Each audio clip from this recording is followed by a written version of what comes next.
a le grand plaisir de fêter les 5 ans de l'équipe Peer and Team Support aujourd'hui, donc PAT.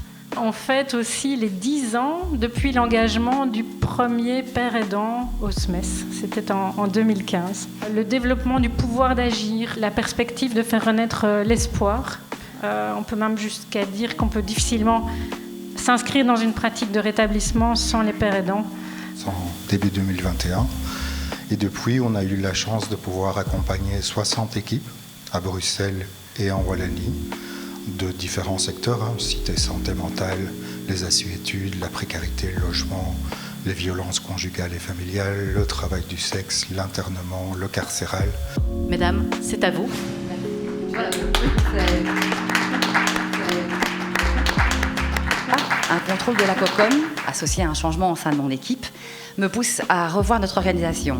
Je réalise alors que ce que je pensais hors de portée, l'embauche d'un père aidant, est en fait financièrement possible. J'ai pu partager mon parcours et surtout exprimer ce qui me motivait profondément à rejoindre les HPB. Cette immersion a aussi permis à l'équipe de valider la pertinence d'inclure en son sein un père aidant dont les compétences et l'expérience personnelle ne pouvaient être envisagées que comme une plus-value au service de la patientèle. Ce que j'ai découvert et que je continue de découvrir au fil des mois, c'est que la père-aidance agit dans les deux sens. Elle soutient les patients, mais elle interpelle aussi l'équipe et le cadre. Ce parcours a été un chemin d'apprentissage autant personnel que professionnel. Et donc je vais appeler maintenant François Poncin et Mathieu Crappé du SAMPAS ASBL. Je suis père aidant depuis 3 ans maintenant, SAMPAS. Quand je me suis rétabli par mes propres moyens, entre guillemets, c'est vrai que j'avais envie d'aider les autres. C'est vraiment un truc qui me plaisait, mais inconsciemment, je savais que sans diplôme, c'était un peu difficile. Donc vraiment, quand ils m'ont expliqué un peu ce que c'était la pérédance et tout ça, j'ai vécu ça un peu comme une élimination. Quand on s'est projeté dans l'idée d'engager un père aidant, on a été accompagné par le SMES et le projet PAT et ça nous a vraiment beaucoup aidé parce qu'on se lançait dans l'aventure sans avoir vraiment d'idées, de balises. Mathieu fait des accompagnements et des suivis des usagers comme mes collègues infirmiers, travailleurs sociaux.